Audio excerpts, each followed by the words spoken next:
नमस्कार दोस्तों, आपका स्वागत है स्टडी होम सेंटर में। तो आप लोग कैसे हो? मैं आशा करता हूँ स्वस्थ होंगे, पढ़ाई जबरदस्त से करे होंगे। देखो, आज की जो वीडियो है क्लास 9 के लिए है। आज हम लोग पढ़ने वाले हैं विशेष सामाजिक विज्ञान। क्या पढ़ने वाले हैं? विशेष सामाजिक विज्ञान का देखने वाले हैं हम लोग सेट 1। किस साल का देखने वाले हैं? किस वर्ष का? हम देखने वाले हैं 2021-22 का देखने वाले हम लोग मॉडल प्रश्न पत्र। क्या देखेंगे? मॉडल प्रश्न पत्र। बिल्कुल आसान शब्दों में बताने का प्रयास करेंगे, समझाने का प्रयास करेंगे। देखो, मॉडल पेपर पिछले साल का करना बहुत ही अच्छा बात है। उससे क्या होगा, आपको एग्जाम में एक भी क्वेश्चन नहीं छूटेगा। देखो, पिछले साल का कम से कम 5 वर्ष का देख लेना मॉडल पेपर, आपको एग्जाम में पास हो जाइएगा आप लोग। ये मेरा गारंटी है, 100% चांस है कि आप लोग पास हो जाएगा। मेरा 100% गारंटी है। सिर्फ देखो, टॉपर कौन बच्चा बनता है? जो पिछले साल का कम से कम 5 साल का देखना चाहिए। देखो, कोई भी मॉडल पेपर है तो प्रीवियस क्वेश्चन आंसर हो, जो पिछले साल का जो देख लेता है ना, उसको एक क्वेश्चन नहीं छूटता है। इसलिए 2021-22 कम से कम 2018 तक देख लीजिएगा ना, 2018 तक, तो आपको एक भी क्वेश्चन नहीं डाउट रहेगा। तो देखो, अभी 2023 का भी छोड़ चुके हैं, 2022 का छोड़ रहे हैं अभी, और 2020 का भी छोड़ देंगे, 2021 का भी छोड़ देंगे, 2018-19 का भी छोड़ देंगे वीडियो। इस तरह से आप लोग देख लीजिएगा। सबको चैनल को सब्सक्राइब कर लीजिएगा।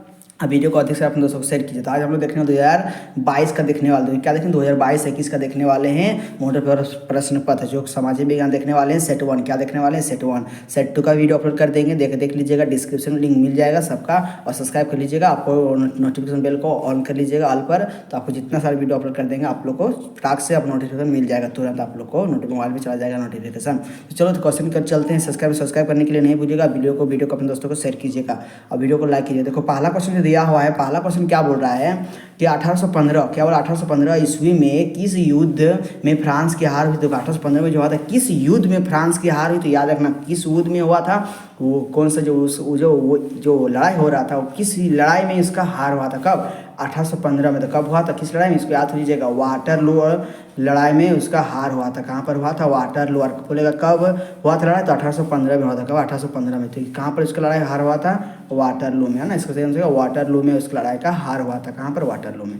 अब देखो, क्वेश्चन नंबर 2 क्या बोल रहा है। क्वेश्चन नंबर 2 जो दिया हुआ है कि क्रांति से पहले फ्रांसीसी समाज में कितने वर्गों में विभक्त हुआ था? तो इंपॉर्टेंट क्वेश्चन है। क्रांति से पहले जो फ्रांसीसी समाज में कितने वर्गों में विभक्त था? तो 3। कितने वर्गों में विभक्त था? 3 में। पादरी, अरे वो जो 3 वर्ग में था, 3 कितना वर्ग था? 3 वर्ग में विभाजित हुआ था, है ना। कुलीन, पदारी, इस तरह से, अरे वो जो जनता लोग आते थे वो 3 वर्गों में विभाजित थे। कितने वर्गों में? 3 भागों में विभाजित हुआ था। अब क्वेश्चन नंबर 3 क्या बोल रहा है? क्वेश्चन नंबर 3 जो बोल रहा है कि चर्च के विशेष कार्यों को करने वाले व्यक्तियों के समूह को क्या कहते हैं? तो इसको याद रखना, इसको क्या बोलते हैं? पादरी वर्ग। इसको क्या बोलते हैं? पादरी वर्ग। 3 वर्ग में बटा हुआ था ना, पादरी, कुलीन वर्ग, और एक क्या होता था, जो जनता लोग था, जिसको बोलते हैं सामंत वर्ग, है ना। देखो, यहाँ पर जो दिया हुआ है पादरी, इसका सही आंसर क्या आ जाएगा? पादरी वर्ग। सटीक आंसर क्या आ जाएगा? ऑप्शन नंबर सी सही आंसर हो जाएगा। ऑप्शन नंबर ग, यानी कि चर्च के विशेष कार्य करने वाले व्यक्ति समूह को क्या बोलते हैं? उसको बोलते हैं पादरी वर्ग। क्या बोलते हैं? पादरी वर्ग। 3 का क्या हो जाएगा? ग नंबर हो जाएगा। क्वेश्चन नंबर 4 क्या बोल रहा है कि फ्रांस का संविधान किस वर्ष बना? बहुत इंपॉर्टेंट क्वेश्चन है। जो फ्रांस का संविधान जो बना था, फ्रांस का, किसका? फ्रांस का संविधान कब बना था? 1791। कब बना? 1791 बना था। 1791 बना था। कब? 1791 बना था फ्रांस का संविधान, है ना। इसका आंसर क्या? ऑप्शन नंबर क्या? ऑप्शन नंबर ग हो जाएगा सटीक आंसर। नेक्स्ट क्वेश्चन दिया हुआ 5 नंबर कि फ्रांस में 1793 से, देखो 1794 ईस्वी के मध्य के काल को किस नाम से जानते हैं? तो याद रखना, किस नाम से जानते हैं? उसको बोलते हैं आंतक राज। क्या बोलते हैं? आंतक के नाम से हम लोग जानते हैं, आंतक के राज के नाम से। ऑप्शन नंबर क बिल्कुल सटीक आंसर हो जाएगा। और क्वेश्चन नंबर 6 क्या दिया हुआ है कि 1917 से पूर्व रूस का किसका शासन? देखो, रूस पर किसका शासन था? याद रखना, जार, किसका शासन था? Tsar Nicholas. किसका शासन? जार निकोलस द्वितीय। जार निकोलस द्वितीय का शासन चल रहा था वहाँ पर, है ना। सटीक आंसर क्या? ऑप्शन नंबर ख बिल्कुल सही आंसर हो जाएगा। ऑप्शन नंबर ख। क्वेश्चन नंबर 7 क्या बोल रहा है कि रूसी संसद का नाम क्या था? बहुत इंपॉर्टेंट क्वेश्चन है, इसको याद कीजिएगा, एग्जाम पूछ देता है बार बार। रूसी संसद का क्या नाम था? बहुत इंपॉर्टेंट क्वेश्चन है, इसको बोलते हैं ड्यूमा। क्या बोलते हैं? 7 का क्या? ऑप्शन नंबर घ बिल्कुल सही आंसर हो जाएगा। ऑप्शन नंबर घ सटीक आंसर क्या? ऑप्शन नंबर घ बिल्कुल सटीक आंसर हो जाएगा। और देखो, 8 नंबर जो क्वेश्चन है बिल्कुल वेरी इंपॉर्टेंट क्वेश्चन है। 8 नंबर इंपॉर्टेंट क्वेश्चन है, एग्जाम पूछ देता है बार बार, ये इंपॉर्टेंट क्वेश्चन है ना। क्या बोल रहा है कि बोल्शेविक पार्टी का नेता कौन था? बहुत इंपॉर्टेंट क्वेश्चन है। इसका नेता कौन था? लेनिन। कौन था? लेनिन था। कौन था? लेनिन। ऑप्शन नंबर क्या? ऑप्शन नंबर ए हो जाएगा। सही आंसर क्या आ जाएगा? ऑप्शन नंबर ए हो जाएगा। 8 का ऑप्शन नंबर ए। क्वेश्चन पूछ जाता है, बहुत इंपॉर्टेंट क्वेश्चन है 8 नंबर।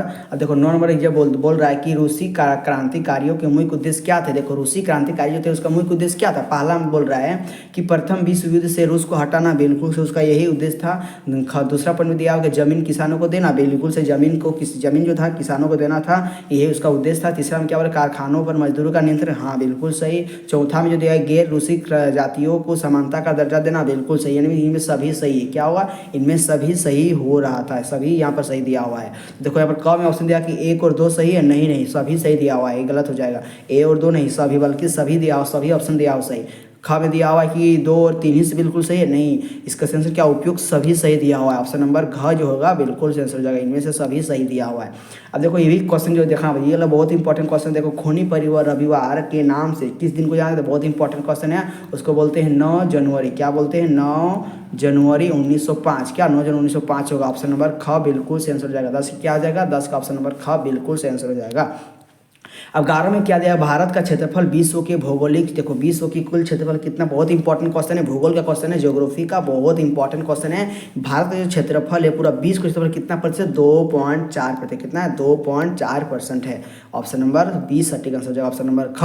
अब क्वेश्चन नंबर 12 क्या बोला है कि भारत की मानक यामोत्तर रेखा का नाम कितनी, देखो क्वेश्चन जो 12 दिया, भारत की मानक यामोत्तर रेखा कौन सी है, बहुत इंपॉर्टेंट क्वेश्चन है। यहाँ पर दिया है कौन सी, यहाँ नाम नहीं दिया हुआ है, यहाँ पर उसका मान दे दिया है। उसका मान कितना होता है, 82.5 डिग्री। क्या होता है, 82 डिग्री 30 मिनट। क्या होता है, 82 डिग्री 30 मिनट होता है। ऑप्शन नंबर खोजो कहाँ पर है, 82 डिग्री 30 मिनट, 82 डिग्री 30 मिनट होता है। खोजो कहाँ पर दिया हुआ है, ऑप्शन नंबर ग में दिया। ऑप्शन नंबर क्या, ऑप्शन नंबर ग सटीक आंसर हो जाएगा। 82 डिग्री 30 मिनट अंश पूर्वी देशांतर, ऑप्शन नंबर ग बिल्कुल सही आंसर हो जाएगा।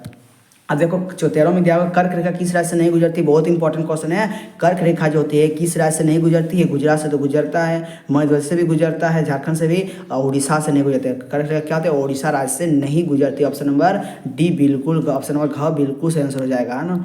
अब देखो नेक्स्ट क्वेश्चन दिया हुआ है 14 नंबर में कि विश्व का सबसे ऊंचा माउंट एवरेस्ट किस देश में स्थित है, बहुत इंपॉर्टेंट क्वेश्चन पूछेगा। विश्व का सबसे ऊंचा एवरेस्ट कौन सा है, तो याद रखना माउंट एवरेस्ट कौन सा है, माउंट एवरेस्ट। किस देश में स्थित है, तो याद रखना नेपाल देश में। किस स्थिति में, किस देश में, नेपाल देश में वो स्थित है। ऑप्शन नंबर ग बिल्कुल सटीक आंसर जाए, ऑप्शन नंबर ग। अब देखो 15 क्वेश्चन में क्या दिया हुआ है कि एक स्थलीय भाग जो 3 ओर समुद्र से, देखो एक ऐसा स्थल भाग बताना है जो 3 ओर समुद्र से घिरा है, हम लोग भारत का आधा हिस्सा। देखो ये भारत का हिस्सा है, ये भारत का जो हिस्सा है निचले का हिस्सा, दक्षिण का भाग, ये क्या है, 3 ओर, देखो एक इधर वाला, एक इधर हुआ और एक नीचे वाला, ये तीनों ओर से क्या पानी से घिरा हुआ है समुद्र। इसका सेंस उसको बोलते हैं प्रायद्वीप। इसको क्या बोलते हैं, प्रायद्वीप। जो 3 ओर स्थल, देखो एक ऐसा स्थल जो 3 ओर समुद्र से घिरा उसको बोलते हैं प्रायद्वीप। क्या बोलते हैं, प्रायद्वीप, है ना। इसका आंसर क्या हो जाएगा, ऑप्शन नंबर ग बिल्कुल से आंसर हो जाएगा। 16 में क्या दिया हुआ है कि बाढ़ वाले मैदानों के नए तथा युवा निक्षेपों को किस नाम से जाना जाता है, इसको याद रखना, उसको बोलते हैं खादर। क्या बोलते हैं, खादर के नाम से जानते हैं। क्या बोलते हैं, खादर के नाम से जाना जाता है। ऑप्शन नंबर ग बिल्कुल सटीक आंसर हो जाएगा। गोवा के दक्षिण में स्थित पश्चिमी तटीय पट्टी को किस नाम से जानते हैं, उसको बोलते हैं कोकन। क्या बोलते हैं, कोकन कहते हैं। क्या बोलते हैं, कोकन। ऑप्शन नंबर क्या हो जाएगा, ऑप्शन नंबर ग सटीक आंसर हो जाएगा। क्वेश्चन 18 में दिया हुआ है कि किस द्वीप का निर्माण प्रवाल भित्ति से हुआ है, उसको बोलते हैं लक्षद्वीप। क्या बोलते हैं, लक्षद्वीप का जो निर्माण हुआ है प्रवाल भित्ति के से निर्माण हुआ। 18 क्या, ऑप्शन नंबर ए हो जाएगा। 18 क्या आ जाएगा, ऑप्शन नंबर ए हो जाएगा, ऑप्शन नंबर क। यानी ऑप्शन नंबर जो कम दिया है लक्षद्वीप, सटीक आंसर हो जाएगा लक्षद्वीप। आप क्वेश्चन देखो नेक्स्ट क्वेश्चन दिया हुआ है 19 नंबर की विश्व की सबसे बड़ी अफवाह ध्वनि किस नदी का है, बहुत इंपॉर्टेंट क्वेश्चन है। पूरा विश्व का बात कर रहा है, पूरा विश्व का सबसे बड़ा अपद्रव्य किस नदी का है, तो याद रखना अमेजन। किस नदी का है, अमेजन नदी का, अमेजन नदी का। ऑप्शन नंबर क्या हो जाएगा, ऑप्शन नंबर क बिल्कुल सटीक आंसर हो जाएगा। ऑप्शन नंबर क्या, ऑप्शन नंबर क सटीक आंसर हो जाएगा।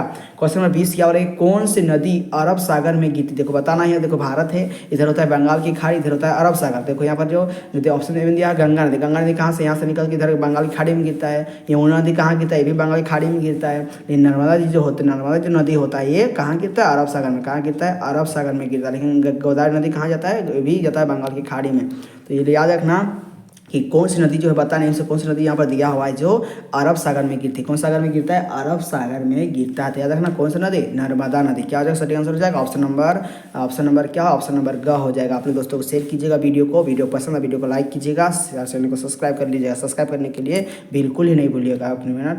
एक मिनट। अब देखो नेक्स्ट क्वेश्चन दिया हुआ है यहाँ पर लमपुर कर दिया, यहाँ पर पालमपुर करना चाहिए। क्या होगा, पालमपुर गांव की कितनी प्रतिशत जनसंख्या अपनी आजीविका के लिए कृषि पर आश्रित है, तो याद रखना कितना प्रतिशत कृषि करते थे पालमपुर गांव में, तो याद रखना 75%। कितना करते थे? 75% लोग कृषि करते थे। ऑप्शन नंबर क्या? ऑप्शन नंबर ग सटीक आंसर हो जाएगा। अब देखो नेक्स्ट क्वेश्चन दिया हुआ है कि खरीफ फसल की अवधि क्या? देखो खरीफ फसल की जो अवधि होती है जुलाई से अक्टूबर। क्या होता है? जुलाई से अक्टूबर, लेकिन जुलाई की जगह में कहीं कहीं जून भी दे देता है, कहीं कहीं जून। तो देखो जून से अक्टूबर दिया, ऑप्शन नंबर क दिया हुआ, ऑप्शन नंबर क सटीक आंसर हो जाएगा। हमने क्वेश्चन दिया हरित क्रांति का संबंध, देखो हरित क्रांति हरा हरा भरा सब्जी से, तो खाद्यान्न का उत्पादन से सही आंसर क्या हो जाएगा? हरित क्रांति का संबंध किससे है? तो खाद्यान्न का उत्पादन से। ऑप्शन नंबर क बिल्कुल सही आंसर हो जाएगा, सटीक आंसर। अब क्वेश्चन 24 में क्या दिया हुआ कि निम्न में से कौन कार्यशील पूंजी का उदाहरण है? बहुत इंपॉर्टेंट क्वेश्चन। कार्यशील पूंजी का कौन उदाहरण है? नगद मुद्रा तथा कच्चा, क्या बोलते हैं, कच्चा माल। ऑप्शन नंबर ग सटीक आंसर है। 24 का क्या? ऑप्शन नंबर ग सटीक आंसर हो जाएगा। देखो 25 में क्या था? निम्नलिखित में से कौन एक गैर कृषि क्रिया है? बहुत इंपॉर्टेंट क्वेश्चन है। खाद एवं बीज बिक्री, है ना। ऑप्शन में क्या? खाद एवं बीज की बिक्री क्या है? गैर कृषि, मतलब जिससे पैसा कमाता है लोग, है ना। जिससे क्या होता है? दूसरे का लेके गैर कृषि काम करता है, उसको बोलते हैं गैर कृषि कार्य। खेतों की जुताई क्या होगा? ये कृषि कार्य, गैर कृषि कार्य नहीं होता है। लेकिन ऑप्शन ग में दिया हुआ है, ऑप्शन में ग नहीं है, घ होना चाहिए। ऑप्शन नंबर घ होना चाहिए, ग दे दिया। ऑप्शन नंबर क्या? ऑप्शन नंबर घ बिल्कुल सटीक आंसर हो जाएगा। क्या हो जाएगा? खाद एवं बिक्री, खाद एवं बीज की बिक्री। ऑप्शन नंबर घ बिल्कुल सटीक आंसर हो जाएगा, ऑप्शन नंबर घ। और देखो 25 में क्या दिया हुआ है? 25 में जो दिया हुआ है, देखो 24 का, हाँ देखो 25 में क्या दिया हुआ है? एक मिनट ऊपर हो गया, देखो यहाँ पर एक मिनट हम क्वेश्चन थोड़ा हल्का मिस्टेक किए। देखो यहाँ पर 24 का ये वाला क्वेश्चन, इसका आंसर बोल दिए 24 का। देखो यहाँ पर ये वाला होगा, निम्न में से कौन कार्यशील पूंजी का आधार? ये वाला होगा कार्यशील पूंजी का आंसर क्या हो जाएगा? नगद मुद्रा एवं कच्चा माल। देखो 25 का सटीक आंसर क्या? ऑप्शन नंबर घ हो जाएगा। ऑप्शन घ को इसका सही आंसर रहेगा। मिस्टेक थोड़ा ऑप्शन के चलते मिस्टेक हो गया क्वेश्चन। ये 25 का ऑप्शन नंबर क्या हो जाएगा? ऑप्शन नंबर लास्ट वाला हो जाएगा। यहाँ पर घ करना चाहिए, लेकिन ग कर दिया। देखो नेक्स्ट क्वेश्चन दिया 26 नंबर में कि नीचे दिए गए कथनों को ध्यानपूर्वक पढ़िए। बता ध्यानपूर्वक पढ़ के बताने कौन सा कथन सही थे, कौन सा गलत दिया। कथन 1 में दिया हुआ है कि जब मानव संसाधन को शिक्षा तथा स्वास्थ्य के द्वारा विकसित किया जाता है तब इसे मानव पूंजी का निर्माण कहते हैं। बिल्कुल सटीक आंसर हो जाएगा, ये कहते हैं। अब कथन 2 में दिया कि मानव पूंजी में निवेश भौतिक पूंजी की भांति ही प्रतिफल प्रदान करता है। बिल्कुल सही, दोनों सही दिया हुआ। क्या थे? दोनों, यहाँ पर दोनों कथन क्या है? दोनों कथन सही थे, यहाँ पर दोनों कथन सही दिया हुआ। ऑप्शन नंबर ग बिल्कुल सटीक आंसर हो जाएगा। ऑप्शन नंबर क्या? ऑप्शन नंबर ग सटीक आंसर हो जाएगा। देखो नेक्स्ट क्वेश्चन दिया हुआ है 27 में कि किस प्रकार की जनसंख्या अर्थव्यवस्था की परिसंपत्ति है? तो उसको बोलते हैं शिक्षित। क्या बोलते हैं? शिक्षित एवं स्वास्थ्य जनसंख्या। ऑप्शन नंबर क बिल्कुल सटीक आंसर हो जाएगा। ऑप्शन नंबर क, ऑप्शन नंबर क इसका सटीक आंसर हो जाएगा, शिक्षित एवं स्वस्थ जनसंख्या। नेक्स्ट क्वेश्चन दिया हुआ है 28 नंबर में कि नीचे दिए गए कथनों में से कौन सा कथन बेरोजगारी को सही तरीके से परिभाषित करता है? बताना कौन सा कथन जो दिया हुआ है क ख ग घ में, तो बताना कौन सा कथन जो दिया हुआ है बेरोजगारी को सही तरह से परिभाषित कर रहा है ना। देखो यहाँ पर क में दिया हुआ है कि जब प्रचलित मजदूरी की दर से कम मजदूरी पर लोग काम करते हैं। बिल्कुल गलत, ये बेरोजगारी का परिभाषा नहीं बता रहा है सही से। ख में जो दिया हुआ है जब प्रचलित मजदूरी की दर पर काम करने पर इच्छुक व्यक्ति को रोजगार नहीं मिलता। हाँ बिल्कुल से उसी बोलते हैं बेरोजगारी। इसको क्या बोलते हैं? बेरोजगारी। ऑप्शन नंबर ख जो दिया, ऑप्शन ख में बिल्कुल सटीक आंसर दिया हुआ है। चलो नेक्स्ट क्वेश्चन चलते हैं। 29 नंबर क्या बोला है? 29 नंबर जो दिया हुआ है प्राथमिक शिक्षा में नामांकन के लिए कौन से कार्यक्रम चलाए गए? तो याद रखना कौन सा कार्यक्रम चलाएगा। 29 का सटीक आंसर क्या? 29 का सटीक आंसर हो जाएगा यहाँ पर जो चलाया गया था सेतु पाठ्यक्रम चलाया गया था और स्कूल लोटो शिविर चलाए, दोनों चलाया गया था। ऑप्शन नंबर क्या? ऑप्शन नंबर क एवं ख दोनों सही आंसर हो जाएगा। ऑप्शन नंबर क में जो दिया हुआ है सटीक आंसर हो जाएगा। अब देखो नेक्स्ट क्वेश्चन दिया हुआ 30 नंबर की मौसमी बेरोजगारी से क्या तात्पर्य है? बहुत इंपॉर्टेंट क्वेश्चन है। मौसमी बेरोजगारी क्या तात्पर्य है? याद रखना क्या तात्पर्य है? जब किसी खास फसली मौसम में ही जो रोजगार मिलता है उसको बोलते हैं क्या बोलते हैं? मौसमी रोजगार। ऑप्शन नंबर ख बिल्कुल सटीक आंसर जाएगा। 31 में क्या दिया हुआ है कि लोकतांत्रिक का शाब्दिक अर्थ क्या होता है? तो याद रखना लोकतांत्रिक का शाब्दिक अर्थ होता है क्या होता है? लोगों का शासन। क्या होता है? लोगों का शासन। ऑप्शन नंबर ग बिल्कुल सटीक आंसर हो जाएगा। ऑप्शन नंबर ग। अब देखो 32 में क्या है? इनमें से कौन लोकतंत्र की विशेषता नहीं है? तो याद रखना कौन सा विशेषता नहीं है। 32 का सटीक आंसर क्या हो जाएगा? एक ही राजनीति। क्या? एक ही राजनीति। क्या ऑप्शन तो ख में जो दिया बिल्कुल सटीक आंसर क्या? ऑप्शन नंबर ख सटीक आंसर हो जाएगा। एक ही राजनीतिक दल का शासन, ये बिल्कुल विशेषता नहीं है लोकतंत्र की। अब देखो नेक्स्ट दिया हुआ 33 नंबर की इनमें से कौन सा कथन गलत है? तो याद रखना कौन सा कथन गलत दिया हुआ है लास्ट में। देखो यहाँ पर जो 33 का सही आंसर क्या? ऑप्शन नंबर जो 33 सही आंसर हो जाएगा ऑप्शन नंबर ग हो जाएगा। ऑप्शन में जो ग में दिया गलत दिया हुआ है। लोकतंत्र शासन का एक रूप है जिसमें वंशानुगत शासक द्वारा शासन चलाया जाता है, बिल्कुल गलत दिया हुआ है ना। अब देखो नेक्स्ट क्वेश्चन दिया हुआ है 34 में कि इनमें से कौन सा तर्क लोकतंत्र के पक्ष में अच्छा नहीं है। तो याद रखना कौन सा अच्छा नहीं दिया। ऑप्शन नंबर इसका सटीक आंसर क्या, ऑप्शन नंबर हो जाएगा ऑप्शन नंबर घ, बिल्कुल सटीक आंसर हो जाएगा किसका, 34 का ऑप्शन नंबर घ सटीक आंसर हो जाएगा कि लोकतंत्र के नागरिकों को सम्मान बढ़ाता नहीं बढ़ाता, ये बढ़ाता है लेकिन गलती दे दिया, बढ़ाया सम्मान नहीं बढ़ाता है, ये गलत बोल रहा है, बढ़ाता है। ये ऑप्शन नंबर घ बिल्कुल सटीक आंसर हो जाएगा। अब देखो 35 में क्या देखिए, पाकिस्तान में जनरल परवेज मुशर्रफ ने कब सैनिक तख्ता पलट, है ना, तख्ता पलट की अगुवाई की। बहुत इंपॉर्टेंट क्वेश्चन है, कब की थी, 1999 में। कब, 1999 की थी। आपके 35 का क्या ऑप्शन नंबर घ बिल्कुल सटीक आंसर हो जाएगा। ऑप्शन नंबर घ, ऑप्शन नंबर घ 1999 सही हो जाएगा। दक्षिण अफ्रीका कब स्वतंत्र हुआ, बहुत इंपॉर्टेंट क्वेश्चन है, एकदम वेरी वेरी इंपॉर्टेंट क्वेश्चन, इसको एग्जाम में पूछ देता है। इंपॉर्टेंट क्वेश्चन इसको याद कर लीजिएगा। 36 में दिया हुआ है दक्षिण अफ्रीका, क्या बोले, दक्षिण अफ्रीका कब स्वतंत्र हुआ था, तो कब हुआ था, 1994। कब हुआ था, 1994 स्वतंत्र हुआ था। कब, 1994। ऑप्शन नंबर क्या, ऑप्शन नंबर घ में दिया हुआ है। 36 का ऑप्शन नंबर घ बिल्कुल सटीक आंसर हो जाएगा। 37 में क्या दिया हुआ है, 37 में दिया हुआ है रंग भेद की नीति इनमें से किस देश में प्रचलित थी। तो याद रखना किस देश में प्रचलित थी, तो याद रखना दक्षिण अफ्रीका। किस देश में, दक्षिण अफ्रीका में प्रचलित थी। ऑप्शन नंबर ख बिल्कुल सटीक आंसर हो जाएगा।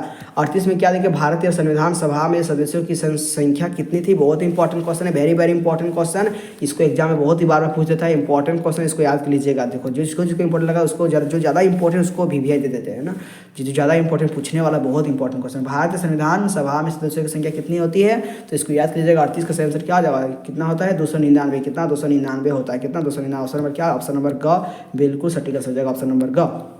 39 में क्या देखिए, लोकतांत्रिक संविधान में इनमें से कौन सा प्रावधान नहीं रहता है। देखो कौन सा प्रावधान नहीं रहता है, तो याद रखना 39 का सटीक आंसर क्या है, शासन का प्रमुख नाम नहीं रहता है ना, शासन का प्रमुख नाम नहीं रहता है, शासन प्रमुख का नाम नहीं रहता है। ऑप्शन नंबर, देखो नेक्स्ट अंतिम क्वेश्चन है।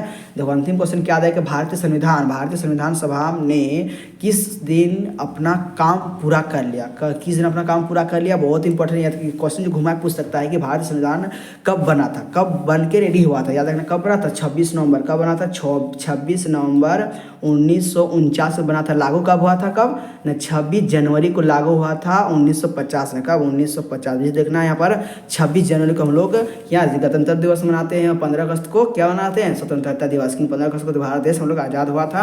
और 26 जनवरी 1950 में क्या हुआ था, नवंबर भारत का संविधान बन के लागू हो गया था, शुरू हो गया था। 26 नवंबर को बन के रेडी हुआ था 1949 में। तो यहाँ पर जो बना दिया, कब काम पूरा हुआ था, बस कब पूरा, 26 नवंबर 1949 में। तो वीडियो को शेयर कीजिएगा अपने दोस्तों को। लव यू दोस्तों, थैंक यू। नेक्स्ट वीडियो मिलेंगे। वंदे मातरम, धन्यवाद।